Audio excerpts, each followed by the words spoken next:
Well, there it is. Recession, Fed pivot, all of it pretty much confirmed. The matter settled in the today's employment report. Now, I know what you're thinking. You're thinking, well, wait a minute. Just didn't Jay Powell just a couple days ago say that the employment market was robust, even too good? That's the whole point behind being more aggressive with the Federal Reserve's rate hikes. And then the employment data today didn't look all that bad, did it? I mean, the establishment survey was lower than it had been recently, but still 260 some thousand. That's hardly a recession number, isn't it? Well, what we're going to find out is number one, you don't want to listen to Jay Powell or anybody at the Federal Reserve. And number two, you're looking at the wrong data. The actual employment data, the rest of the employment data, is pretty unequivocal about what is happening in the U.S. economy. And what is happening in the U.S. economy is absolutely moving into a recession. Now, we'll get to all that in just a minute, as well as some of the other misconceptions people have about recessions, the Federal Reserve, where markets play into this, in just a minute. Now, of course, I'm Jeff. This is Eurodollar University. Thank you for joining me. If you want to know more about what I do here, as well as products and services, information, subscriptions, memberships, all that stuff is available on our website, eurodollar.university, educational videos, exclusive content, exclusive subscriptions, all that kind of good stuff. So check us out, eurodollar.university.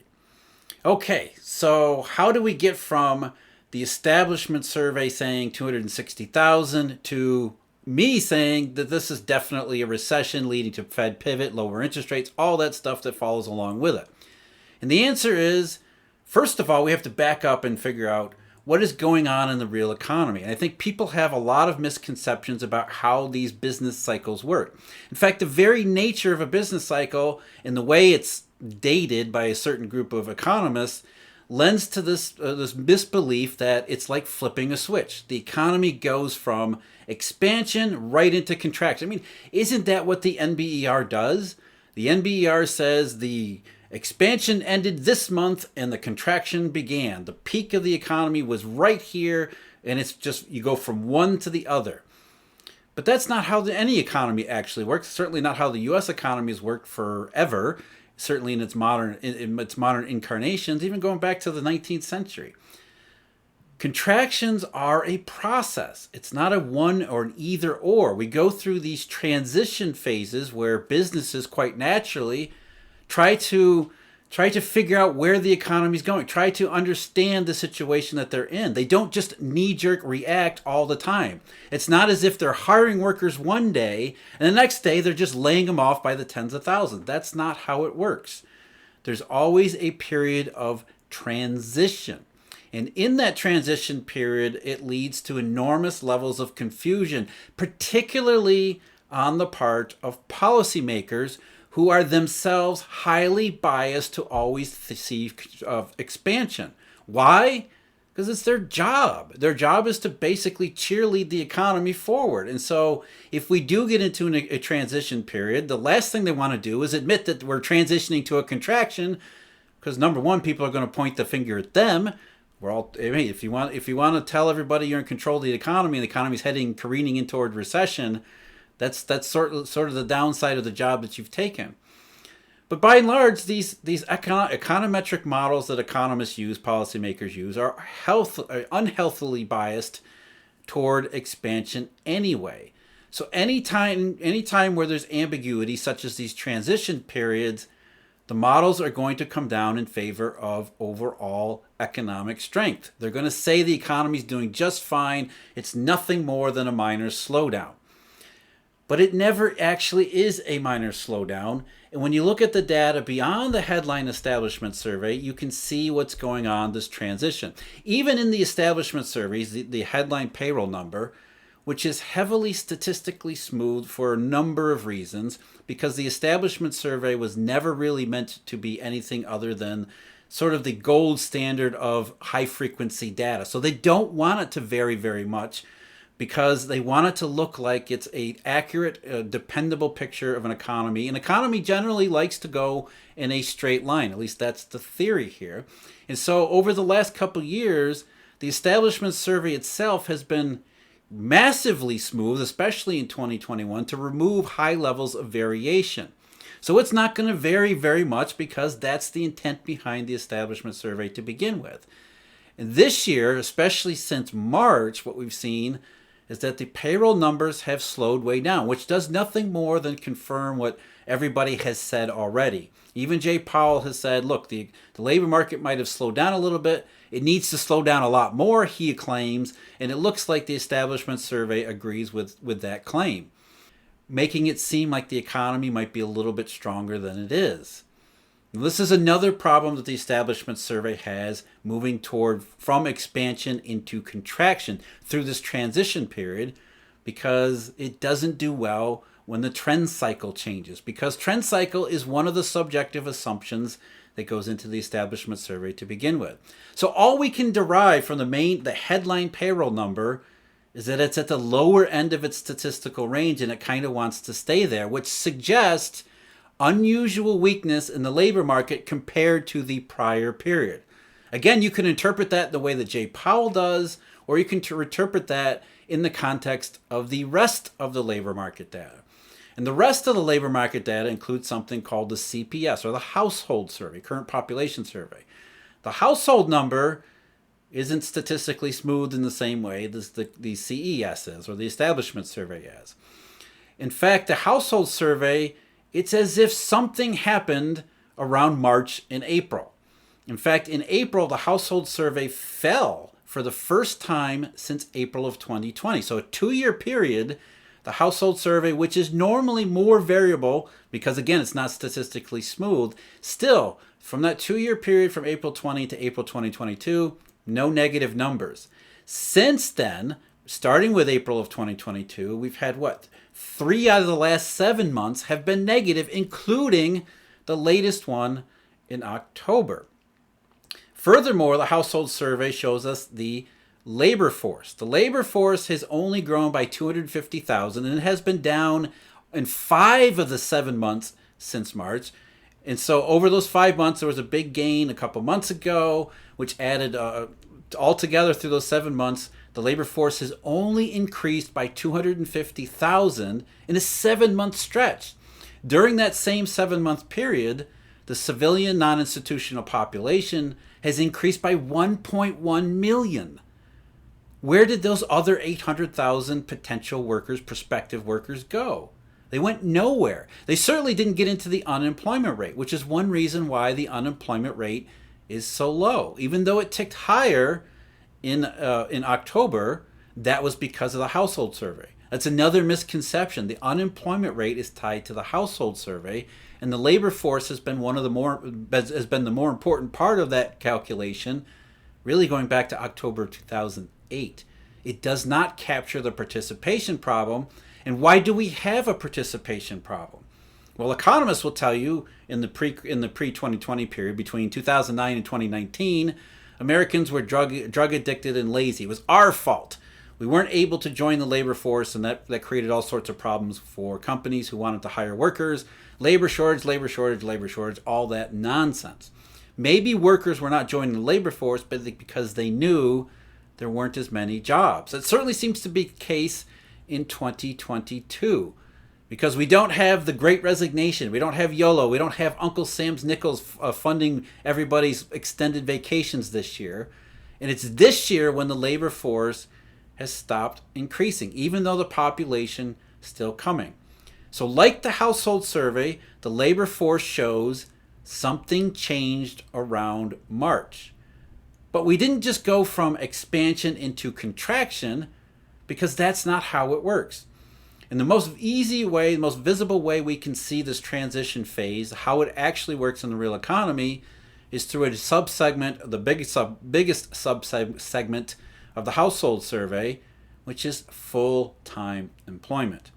Full-time employment declined again pretty severely in October. That makes 5 out of the 7, is it 5 out of 7 months? I believe it's 5 out of the 7 months where the full-time employment, according to the household survey, has fallen since March. And in those 7 months, full-time jobs, there are 490,000 fewer full-time jobs in October than there was in March. So how can Jay Powell claim the labor market's doing just fine? Well, he can say it's slowed down a lot. It doesn't look like it's falling off a cliff, but he's simply making the same mistake that the Fed officials make all the time. This always happens just prior to a recession. Okay, two things always happen just prior to recession. All right, three things always happen just prior to recession. The first thing is full-time jobs. There's an inflection. It doesn't go up and then straight back down. As we see in every recession, full-time jobs are expanding and then they stop expanding and they go sideways for a while, sometimes as much as a year, as businesses try to figure out what the real economic climate is. They don't just start firing workers willy-nilly, but they do react. The second thing that we can depend upon just before recession is that the Federal Reserve officials, policymakers, will always misinterpret weakening signs and data, including the household survey, and just dismiss it. They'll say, oh, we don't care about the household survey. Look at the establishment survey. It's fine. Or they'll fall back on their econometric models, which are, as I said before, highly biased to be optimistic. And the third thing is the market prices both of these things.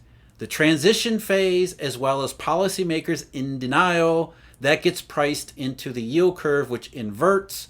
And then the inversion progresses further and further and further along the curve in conjunction with more and more confirmation that the economy is in transition and moving into recession.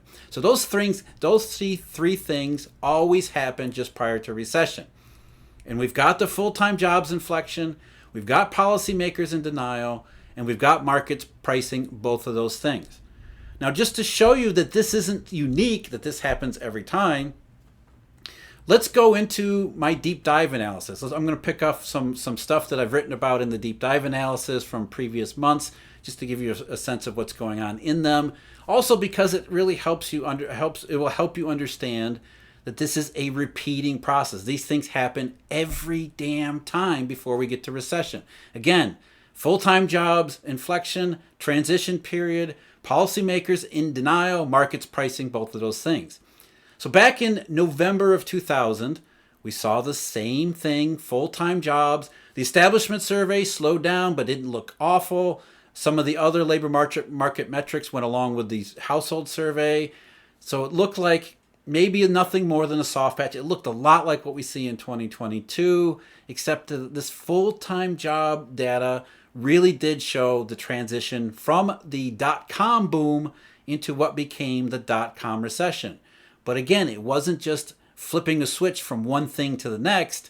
There was a almost year-long transition from the dot-com boom to the dot-com recession. And in between, Federal Reserve policymakers continued to hike rates because they were more concerned about inflation. And by the time we got to November 2000, mere months before the official start, the NBER dating of the recession in March of 2001, this is November of 2000. You've got weakness in the household survey. You've got full-time jobs that are slightly lower than they were prior to the year. So very good confirmation and data that said the economy was transitioning toward recession. But no, the FOMC in November 2000, a fellow by the name of Michael Moscow, who was the president of the Federal Reserve branch in Chicago, anecdotes about how the labor market is absolutely on fire, burning, robust. Here's unemployment insurance claims have risen lately in the Midwest, in part due to temporary layoffs in the auto industry. We discussed it about the Firestone plant. Despite rising claims and reports that truck drivers are now easier to find because there was a truck driver shortage, imagine that back then, 20 years ago, our labor markets are still very tight. One example, Circuit City, the retailer, decided to stop selling appliances, so Amana, one of the suppliers, announced a layoff of 260 workers. By the end of the day of that announcement was made, however, Amana's human resources people had found jobs at other nearby firms for all 260 workers at the same wage rates. So what Mr. Moscow was saying in November of 2000 was, Ignore the household survey. Ignore the problems that are cropping up in full-time jobs. I've got a bunch of anecdotes that tell me everything is fine. And he threw another one, an actual data survey. He said the manpower survey to be released next Monday will once again show record high demand for labor throughout the nation. This was November of 2000, mere months before the official start of the dot-com recession. Markets had priced recession, full-time jobs showed a transition toward recession, and policymakers were in absolute denial about the labor market situation. Still more afraid, even in November of 2000, of inflation than recession. Their mind was changed for them by events in a matter of weeks, actually, just as markets had priced. Let's go forward to 2007. Again, a different deep dive analysis here. Same situation. There's a hiccup in labor markets and GDP, if you recall. Early 2007, we had a weakness in GDP that had everybody buzzing. Subprime mortgages, all that stuff. In the labor market, same thing. The establishment survey looked fine. A little bit of a slowdown, no big deal. But the household survey, sideways. The same inflection that we see today as we saw 20 years ago before the dot-com recession. And in June of 2000, almost July of 2000, middle of the year, FOMC got together and they said the same thing that Jay Powell is saying today. In fact, eerily similar to what Jay Powell is saying this year. Here's Mr. Plosser. The labor markets remain firm, he said, and yet in recent quarters we have noted a seeming disconnect between strong labor markets and weaker GDP growth. Well, maybe, Plosser, they weren't actually stronger labor markets and you should have listened to GDP. And remember, in 2007, we didn't have a technical recession like we had in 2022. However, we now may be getting some hints that this puzzle is more apparent than real. Yeah, wrong conclusion there. And I want to reinforce the point that President Yellen, yes, that Janet Yellen, made earlier in that I think two factors suggest this. First, from December 2006 to May 2007, the household survey showed almost no employment growth whatsoever, whereas the establishment survey showed 1.2% annual growth during that period. So guess which survey these guys and gals at the Federal Reserve chose to listen to. They chose to use in their analysis. The establishment survey, the one that's smooth, the one that's subjectively subjected to trend cycle analysis. They looked at the establishment survey at the expense of all the other data, including the household survey and GDP, that said maybe the economy is transitioning from expansion to recession, but it doesn't happen all at once. They leveraged this ambiguity in the figures to come to a to reinforce their predetermined conclusion, which was that the economy was fine. But guess what? The economy was not fine in either case. So what are the chances, with all of these things still happening, that this time is different? We've got all the three things that I mentioned. The household survey, massive hiccup, which says, not the layoffs. The layoffs haven't started yet, but companies absolutely are responding to economic circumstances that changed in March. And this isn't a big mystery either. What changed in March? Well, you could say rate hikes, but stop laughing. I mean, that's just a joke. What changed in March was everything that the yield curve had been pricing since last year. It was that last spike in oil prices which killed the economy.